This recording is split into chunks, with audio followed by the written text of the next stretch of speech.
All right, welcome to Hoops Tonight here at The Volume. Happy Tuesday, everybody. Hope all of you guys are having an incredible week. Just a quick show for you guys today. We're just doing a deep dive series preview on the Pacers versus the Bucks. I also have 17 clips for a little film session surrounding this matchup at the tail end of the show. You guys know the drill. Before we get started, subscribe to our brand new YouTube channel so you don't miss any more of our videos. Follow me on Twitter at _JasonLT so you guys don't miss show announcements as well as the film threads that I do from time to time in the mornings. Don't forget about our podcast feed wherever you get your podcasts under Hoops Tonight. It's also super helpful if you leave a rating and a review on that feed. And then last but not least, keep dropping mailbag questions in the YouTube comments. We're going to hit some mailbags later on this week. All right, let's talk some basketball. So as I've mentioned before, as we kind of incorporate this film session kind of format, the way that I want to do this for our podcast audience is I want to do all of the audio stuff first and just kind of talk through the series. Then we'll look at the film at the tail end. So you guys listening on the podcast feed, if you guys want to see some visual examples of the concepts that I'm talking about, just make your way over to YouTube. All right, let's get into it. So Pacers won the season series 4-1, a fifth game there as a result of the in-season tournament semifinal. Basically, the Pacers won the first two games. Then after the in-season tournament, they went to Milwaukee and got shredded by Milwaukee's offense and lost a game. But shortly after that, about a month later, the Pacers beat the Bucks in a home-and-home, meaning they went into Milwaukee and beat the Bucks and then came home. The Bucks trying to avoid getting embarrassed and losing the season series 4-1, go into Indiana and lose again. It's just a really, really bad matchup for Milwaukee in terms of the gap in foot speed. We're going to dig into it, but in terms of the season series, not a good showing for the Milwaukee Bucks. All the games were before the trade deadline, so the teams are a little bit different. Obviously, Milwaukee operating with Patrick Beverley as kind of their new backcourt defensive option. He's actually started a couple games down the stretch. Malik Beasley, over his last 41 games of the season, is shooting below 36% from three. So with him just not being the same level of defender and him not shooting as well as he typically does, there, I think, two times over the final four games, Doc Rivers went with Patrick Beverley as basically an alternative there. Patrick Beverley is a really good guard defender, but not a great, bigger wing defender. And so honestly, I think he kind of fits that role nicely, the job that Malik Beasley was doing. He comes with his own offensive limitations. Obviously, he's a little bit of a ball stopper. He's your textbook, catch, pump fake, jab step guy where the ball just kind of sticks in his hands a little bit. And so there's some offensive limitations there, but that's a different configuration that Milwaukee can go to that they did not have in the Indiana season series. And Patrick Beverley actually has had some success against Tyrese Haliburton individually in that matchup over the course of his career. Famously, obviously covering the Lakers pretty closely last year. Last year with the Lakers, he had a big night in Indiana where he was able to do a good job against Tyrese Haliburton down the stretch. Now, context there, obviously Anthony Davis on the back end, and Tyrese Haliburton's not the same level player in that season as he is in this particular season. But different configuration there. Obviously in Indiana, they're not as good at guard without Bruce Brown, but they're much better at forward with Pascal Siakam, and they have a legitimate secondary shot creator, a different element to their offense that they can go to. Also, the units that have Pascal Siakam with Miles Turner and Aaron Nesmith and Andrew Nembhard have been pretty good defensively. So they have a different look that they can get to in terms of perimeter athleticism, including the front court that they didn't have early in the season. So both teams are a little bit different, but I'm going to give you the information that I have from the season series. The Pacers have a 122 offensive rating in this matchup. They have consistently shredded the Bucks defense. Bucks have done well offensively as well, a 118 offensive rating, just not nearly as well. The Pacers have won the rebounding battle slightly, although both teams have struggled a bit to clean up the defensive glass. I was surprised by this part. The gambling odds on DraftKings, the Bucks are a -135 favorite.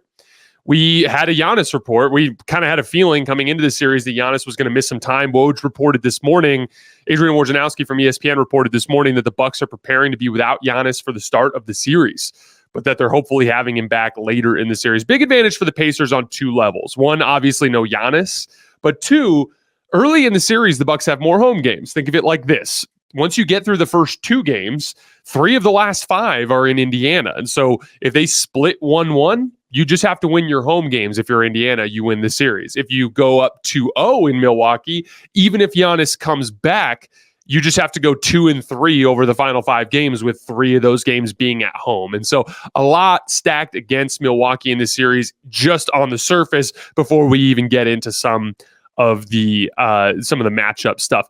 Couple things with the Bucks. Without Giannis, I wanted to share some lineup data with you just so you guys can get a feel for what the Bucks have been like this year when Giannis has been off the floor.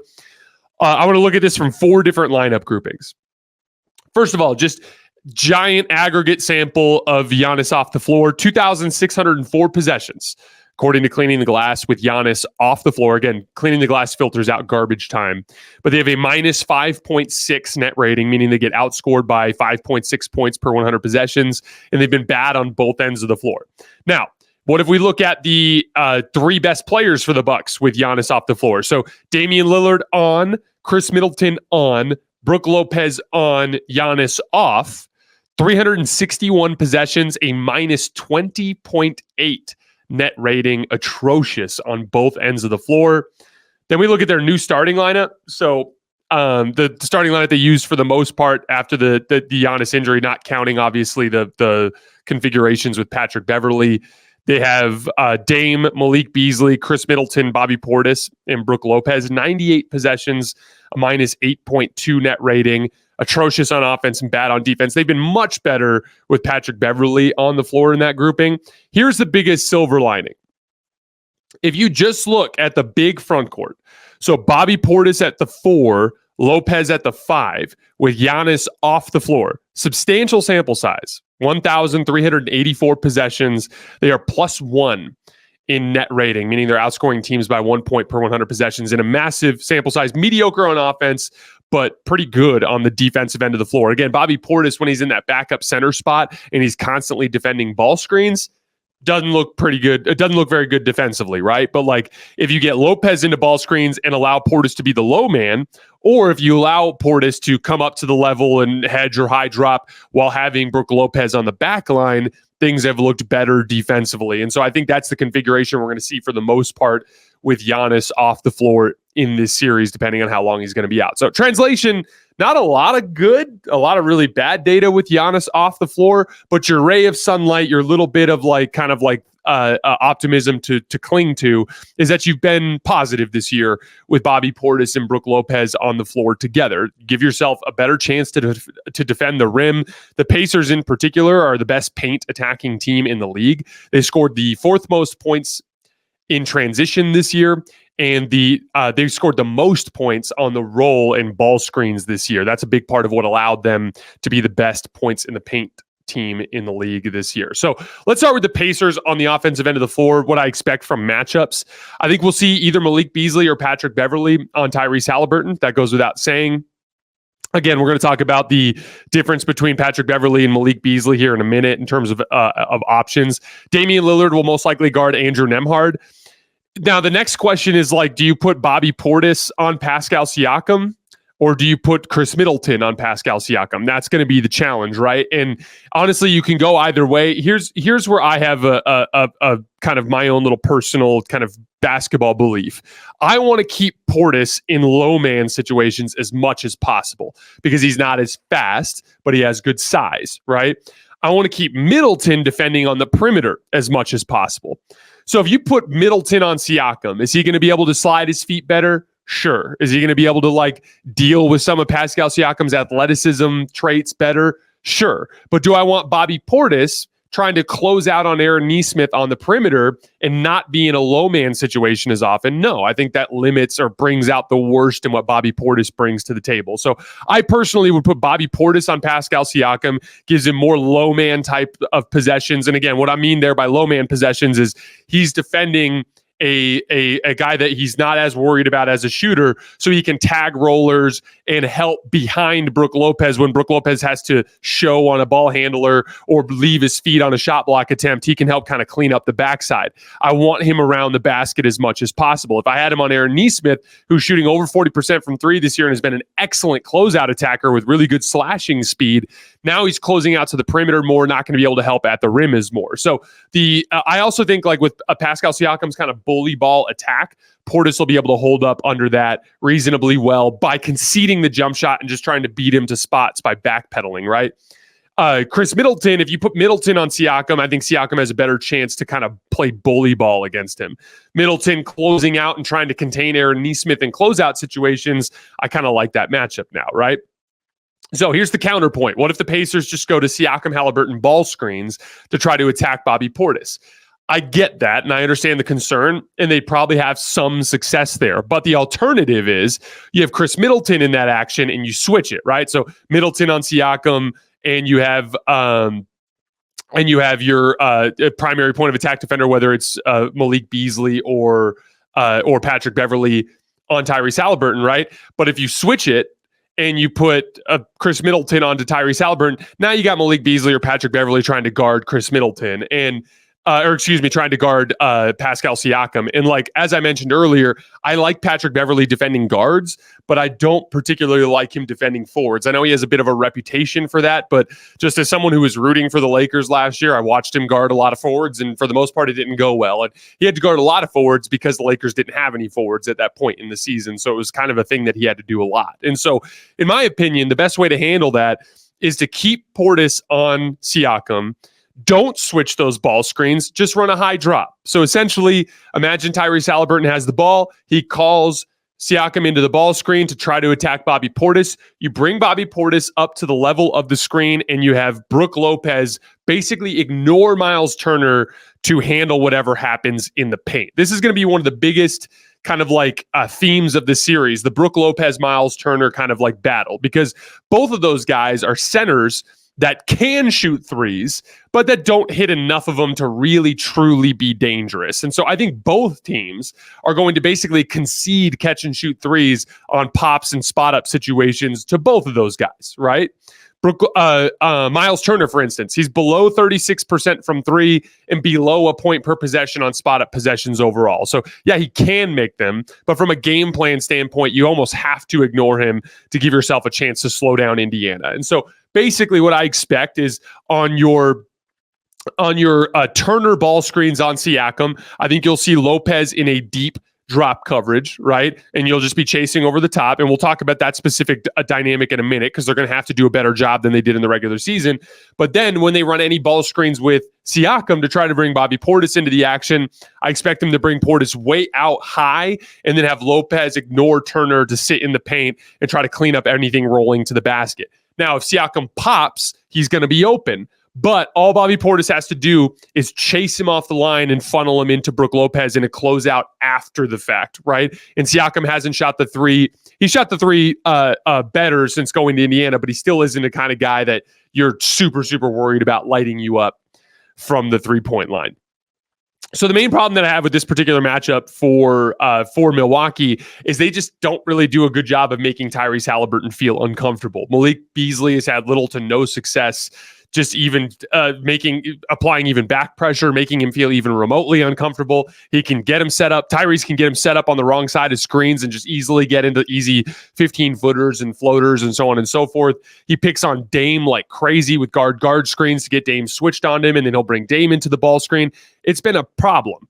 And I'll show you guys some examples on film when we get there, but the Bucks have had a nightmare time handling Tyrese Haliburton in ball screens. So that makes me wonder if this is going to end up being more of kind of like a Patrick Beverley type of series. Obviously, as I mentioned, they started him twice there down the stretch of the year, including in that must-win game against Orlando. And not only that, Orlando's not really a team that initiates from the guard position that much. And so I think that's a pretty strong indicator of where Doc Rivers is leaning with the starting group heading into the postseason. Like, they didn't even have to guard a Tyrese in that must-win game, and they went with Patrick Beverley. And as I mentioned earlier, Malik Beasley just 36% from three over the final half of the season. It's a 41-game sample size. So it just kind of turned into an option there where Pat made some sense. So if I was Milwaukee, I would just start Patrick Beverley.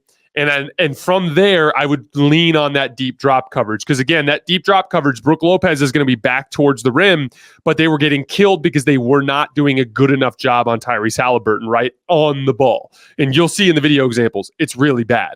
So if we kind of take this dynamic and I go from Malik Beasley to a much better perimeter defender in Patrick Beverley, and we look at the fact that Tyrese Haliburton is just not the same guy that he was before his hamstring injury. He's down a level. That might give you a better chance of holding up in that coverage. Just to give you guys a little bit of a perspective, before his hamstring injury, Tyrese Haliburton averaged 24 points and 13 assists per game on 50% from the field and 40% from three. After his hamstring injury, 17 points per game on 9 assists, 46% from the field and 32% from three. Just hasn't been the same guy. Even if we zoom in at the end of the season, the kind of run that he's currently on, last 10 games, 19 points and 9 assists, 47% from the field and 38% from three. So starting to get a little bit better, but still not the old Tyrese Haliburton that we kind of grew accustomed to early in the season. And so that's a big swing factor in the series. It's probably the second biggest swing factor behind when is Giannis going to return is Tyrese Haliburton going to be the Tyrese Haliburton that we know? But again, if Patrick Beverley starts the series or plays big minutes in the series and does a much better job in their drop coverage of applying back pressure, that can kind of make that coverage hold up better, especially if Tyrese Haliburton is not the same level player that he was earlier in the series. That could literally be Milwaukee's best pathway to victory. Keys for both teams when Indiana has the ball. Haliburton has to be able to score. Again, that's going to be the thing that he did early in the season that he hasn't been able to do as well here down the stretch. Has to be able to score the basketball. That's the only thing that's going to punish that Bucks drop coverage. Siakam inverted ball screens. This is, again, it's going to be really important to try to find a way to get Pascal Siakam downhill, especially when you're going to have Bobby Portis in all likelihood sagging pretty far off of him. And so one of the things I'd like to see them do to attack that is, and I did a whole video on Siakam inverted ball screens earlier. It was like 2 or 3 weeks ago on our YouTube feed, went over 1 million examples. So you guys can kind of check that out on our YouTube feed a bit further back. But when they set guard screens on Siakam, he usually is able to get downhill into the lane and get some good shots. So that's a big thing I'd like to see them go to. I think it's a great way to attack Milwaukee's guards too. Also, you'll get some switches that way where Siakam will be able to attack out of the post. And then Miles Turner's three-point shooting has to knock down threes. The Bucks will almost certainly leave him open. And if he shoots 40%, that just gives Indiana a much better chance to win the series. On the Milwaukee front, all about ball pressure and back pressure. You've got to be able to stay in that deep drop coverage to be able to hold up against Indiana's paint attack. The only way you're going to be able to do that is if you can keep him in that coverage, and the only way you're going to be able to keep him in that coverage is with your back pressure. That is going to be the biggest factor for Milwaukee defensively in this series. How well do they guard Tyrese Haliburton? Bobby Portis and Chris Middleton have to handle their matchups, meaning Bobby Portis has to be able to hold up in ISO against Pascal Siakam and be good in help situations. And Chris Middleton has to be able to help and recover in the Aaron Nesmith matchup. And again, he's a very good shooter and a very good closeout attacker. So that's going to be a tough job. And then Dame has to do his job. Effort over the top of screens when he does get switched onto Haliburton or TJ McConnell. TJ McConnell did a number on the Bucks in this season series as well. I'll show you guys some clips when we get there. And then also in hedge and recover situations, he just needs to do his job to cut off that driving angle in the hedge and then to recover to chase the shooter off the line. And then lastly, they got to get back in transition. The Bucks are one of the worst transition frequency teams in the league, and the Pacers are one of the highest transition frequency teams in the league. They run as much as they can, and the Bucks are really bad at stopping teams from running. That's a matchup that they're going to have to gain control of. Moving over to Milwaukee with the ball.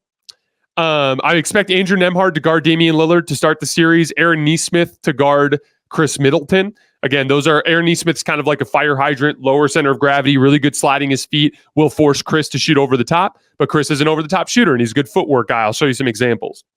Tyrese Haliburton will most likely be guarding Patrick Beverley or Malik Beasley. Again, with him, it's going to be mostly going to be about hedging and recovering. And this is a big swing factor in the series too. If Indiana can play Malik Beasley off the floor by attacking him when he's on defense, and he's not making enough shots for whatever reason, then they'll have to go to Patrick Beverley. If they go to Patrick Beverley, it makes it a lot easier for Tyrese Haliburton to hedge and recover without leaving openings. So that's going to be a big matchup in this series as well. Pascal Siakam is most likely going to guard Bobby Portis, and then Miles Turner is going to guard Brook Lopez. I don't think you can switch that around and have Turner guard Portis and Siakam guard Lopez, because in that case, just because of how well Bobby Portis is shooting the ball, I don't think you can run a deep drop with Brook Lopez, with Miles Turner against the Bobby Portis ball screens, because Bobby Portis is just shooting the shit out of the basketball. He's 53% from three on 15 games, and they'll just pick and pop. And And Bobby Portis is just going to make all those shots. So I think you actually have to go with Siakam on Bobby Portis so that you have more athleticism to chase him off the three-point line. And then you're going to sit in a deep drop with Miles Turner. The Pacers are actually a solid defense with their core group. Aaron Nesmith, Andrew Nembhard, Pascal Siakam, and Miles Turner on the floor together have a 111.5 defensive rating, which is pretty good. As a matter of fact, both of these defenses, including Milwaukee, are better statistically than their reputations would lead you to believe. They're actually pretty solid defensive teams. I expect the Pacers, like I mentioned earlier, to do to Lopez what the Bucks will do to Turner. Just ignore him at the three-point line. I'll show you some examples on film of where the Pacers have had success against the Bucks this season by ignoring Brook Lopez. I expect high drop with Siakam on Portis in pick and rolls, or Giannis in pick and rolls when he returns. One other thing we're going to see on film, Giannis has to roll after he sets his screens. That was a big issue in the Pacers season series this year. I'll show you some examples. Miles Turner is going to be hawking the back line there. So again, imagine Siakam in a ball screen with Portis up at the level, right? Sprinting to chase Bobby Portis off the line on the kickback. Even if Bobby Portis drives, Miles Turner is going to be sitting in the paint, ignoring Brook Lopez to kind of concede that catch and shoot three, right? Keys for both teams. When Milwaukee has the ball, cleared side ball screens for Portis and Giannis to have easier reads. I'll show some more film examples of that. Giannis has to roll hard after setting these screens. It's so important for creating the openings. Chris Middleton has to find a way to win the Nesmith matchup just by scoring. He's got to find a way to get comfortable as a secondary kind of offensive creator there, especially while Giannis is out. Brook Lopez needs to make his catch and shoot three, similar to the Turner situation. And then lastly, Damian Lillard just has to play like a superstar. He's got to make superstar shots and carry this team long enough for Giannis to return. On the Indiana front, Aaron Nesmith and Andrew Nembhard consistently need to make Dame and Chris uncomfortable, winning their defensive version of that matchup. Nesmith does a good job with his back pressure. I'll show you guys some examples. And Nembhard, again, Chris has gotten him with his footwork over this matchup, but if Nembhard can just stay steady, disrupt the shooting pocket, force tough over the top jump shots, he has a chance there. Game plan discipline is going to be big. Got to make sure the right guys are taking the shots. And then if you can play Malik Beasley off the floor, Patrick Beverley is going to do a better job on Tyrese Haliburton, but he's also going to give you a much better job of holding up on the defensive end of the floor. My prediction for this series, if Giannis was healthy, I'd take Milwaukee. I'd take him in 7 games. Even though Indiana has dominated this matchup, I think that Dame and Giannis would probably be the two best players in the series, especially with how Tyrese Haliburton has been playing. Obviously, home court advantage, I think, is a big factor there. I basically think the home team would win every game, and Milwaukee would win in 7, especially with Tyrese Haliburton not being at 100%. But with Giannis out, this feels like a series where Indiana goes up 2-1. I think they're going to split in Milwaukee. They're going to get one because Giannis being out, right? They're going to go back to Indiana. Game 3 is going to be an absolute buzzsaw for a playoff environment. I think Indiana goes up 2-1. And then even if Giannis comes back in game 4, that's a really hard game to win under normal circumstances. And those would not be normal circumstances. Giannis would be coming back from an injury. And so with that being the case, I'm going Indiana in 6. I think Milwaukee wins game 1, I'll say, off the strength of that home crowd. But I think Indiana steals game 2. They run into a buzzsaw in game 3. Game 4 is close, but I think Indiana gets a win even if Giannis plays. Game 5, I think Milwaukee wins, and I think Indiana closes them out in game 6 at home. Again, I would pick Milwaukee if Giannis was healthy, but with him being out, I think the safest bet is Indiana. The 82-game preseason is in the books, and now it's finally time for the real season. Don't miss out on any of the NBA playoff action at DraftKings Sportsbook, an official sports betting partner of the NBA. From the play-in tournament through the finals, DraftKings Sportsbook has you covered with same-game parlays, live betting, odds boosts, and so much more. The Boston Celtics are currently the favorite at plus 160, but the team that's third in my championship rankings, the Dallas Mavericks, you can get them on DraftKings right now at plus 1,600 to win the title. Download the DraftKings Sportsbook app and use code HOOPS. That's HOOPS. New customers bet $5 and get $200 in bonus bets instantly. That's code HOOPS, HOOPS, only on DraftKings. The crown is yours. All right, let's talk some actual film. All right, so this first clip is an example of Andrew Nembhard providing back pressure, just so I can show you guys how good of a job he does in this particular matchup. So again, we got Brook and Giannis getting ready to set a staggered pick and roll, but look at the job of Andrew just chasing over the top and applying that back pressure. He's making him uncomfortable, getting that rear view contest, and he actually forces an air ball from Dame on this shot. Here's an example of the difference when you look at Tyrese Haliburton working against Malik Beasley. So again, Tyrese Haliburton, Malik Beasley, Brook Lopez in his deep drop. Isaiah Jackson sets a screen here. Tyrese gets easily downhill. It doesn't have any trouble getting over the top of the screen. Look at this. Just easily gets downhill and sinks a floater. By the way, you're going to see a lot of floaters from Tyrese Haliburton in this film. Tyrese Haliburton shoots 54% on floaters. That shot goes in all the time for him. That's going to be a shot that he's going to be comfortable taking against that drop coverage. Same thing. Another floater from Tyrese, easily getting over Malik Beasley. See how it's just so easy for him to get to that spot? Look how comfortable he looks. He looks like he's dribbling through cones. Here's an example of TJ McConnell on the ball against Dame. They just have a lot better guard defenders to deal with Dame and make Dame uncomfortable than the reverse with Tyrese Haliburton. Good back pressure, still pursuing, chasing over the top. Look at that, back pressure, good contest, force another miss. TJ McConnell, I think, is going to be a big swing factor in this series because of his dribble penetration. I talked about the gap in foot speed between both teams, especially with Giannis off the floor. TJ McConnell is actually one of the best dribble penetrators in the league. He can just hit guys with a high hesitation and just toast them off the dribble and make good things happen. Here he's just going to beat Chris in a straight-up dribble drive and open up a back cut for Ben Mathurin at the rim. Again, all these clips took place before the trade deadline, so obviously you're going to see some different players on the floor. Here's an example of how the Pacers will use Miles Turner to ignore Brook Lopez and help their defense hold up. Again, this is a late game situation too. So again, watch Miles Turner. He's actually running a high drop here because of Dame. Okay, and that may be what they end up doing with Turner in this matchup, depending on how they hold up at the point of attack. But Brook Lopez is going to pop, and Turner's just not worried about it, right? Lopez still open on the pop. Turner's not worried about it. Giannis is going to dribble down on top end. Miles Turner still not worried about it. He's just going to let Brook Lopez catch. And you see Tyrese Haliburton throws a little stunt at him. And that's, by the way, is something that I think, especially if Patrick Beverley's out there, that they're going to be able to do. And then Miles Turner is able to get a late contest on the Brook Lopez shot and force a miss. Expect a lot of that. Expect Miles Turner to ignore Brook Lopez to shut down other actions. Here's another example of Tyrese Haliburton cooking the drop coverage. Let's see here. So again, we get a transition kind of cross match situation where Dame ends up on Tyrese Haliburton off of a miss. Just set a ball screen. Dame doesn't apply any back pressure, just dies on the screen. Tyrese Haliburton gets an easy little pull-up jump shot. TJ McConnell saw food every time he saw Malik Beasley. This is a little brush screen with Tyrese Haliburton to get the switch.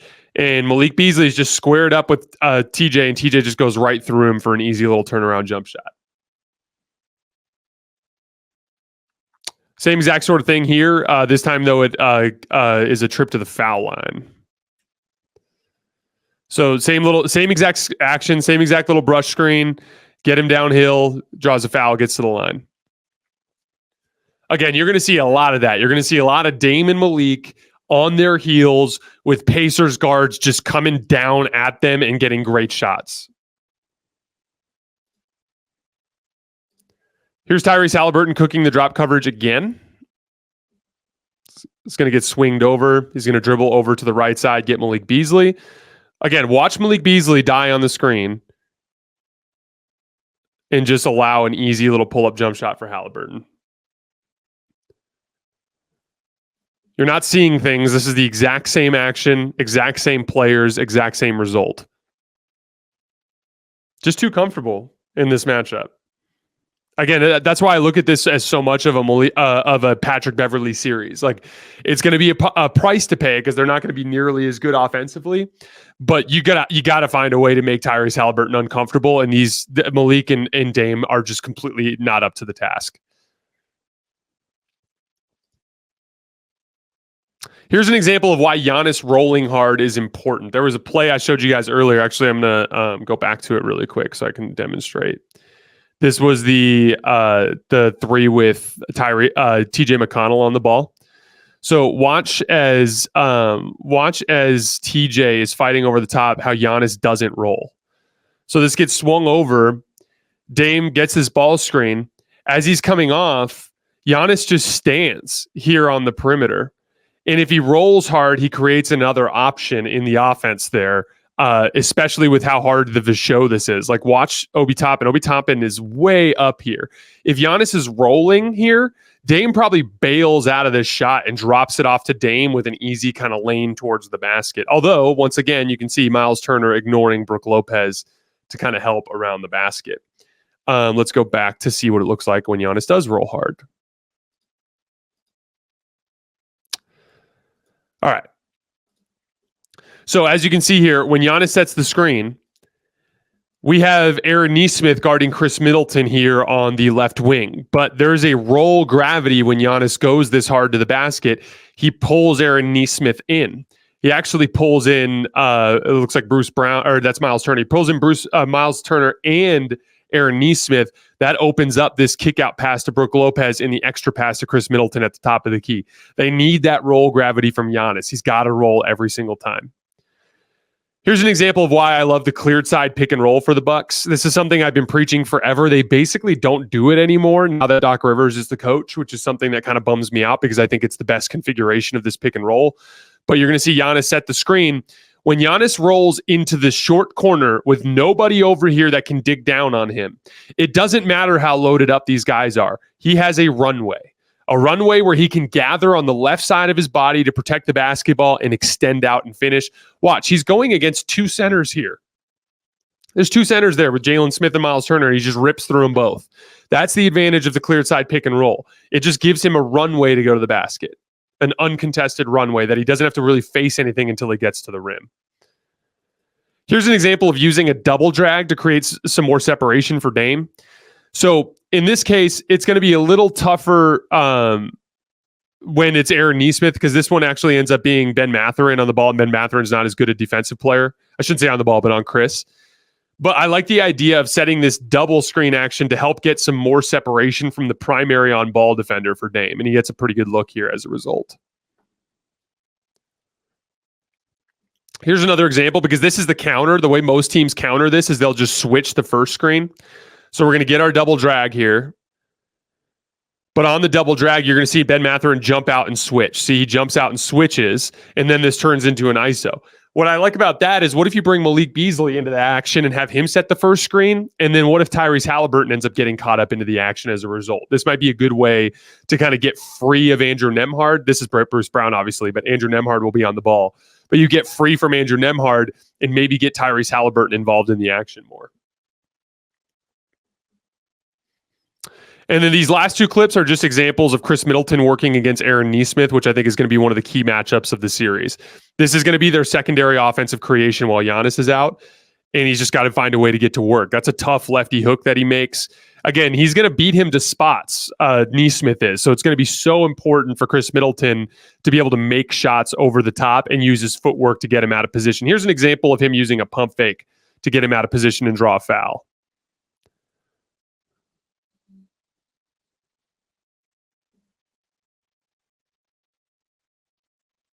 And gets on the line. So yeah, that's going to be a pretty key matchup for them too. Just the ability to get some good secondary creation from Chris Middleton.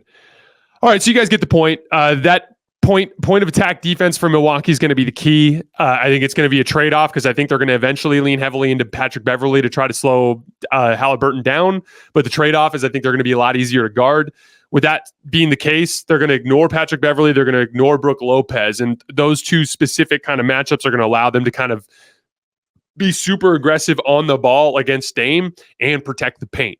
And so a big part of this is just going to be shot making on the backside for guys like Patrick Beverley and Brook Lopez as well. And then on the other end of the floor, again, just dealing with that, just packing the paint, trying to ignore Miles Turner, forcing the action towards jump shooting for guys like Pascal Siakam and Miles Turner as much as possible. Point of attack defense on Tyrese Haliburton to make him uncomfortable as well. Again, as you guys can see from the film, different players involved in the matchup at this point. But the main thing I'm looking at here is, with Giannis being out, do you trust this slow Milwaukee Bucks team And with Dame as inconsistent as he's been, facing higher level perimeter defenders than Tyrese Haliburton is going to be facing, is Dame going to be able to keep this at a 2-2 series without Giannis? I don't think he can. So by the time Giannis gets back, I think the Bucks are going to have to play perfect. And even if I do think they're capable of beating the Pacers, I don't think they can just sweep them like 3-4 times in a row. And so to me, the odds pretty heavily favor Indiana in that sense. So I'm picking Indiana in 6.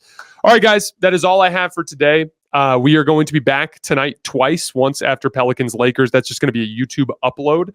And then after Sacramento Kings versus Golden State, we will be live on YouTube. I will see you guys then. As always, I appreciate you guys. See you in a few hours.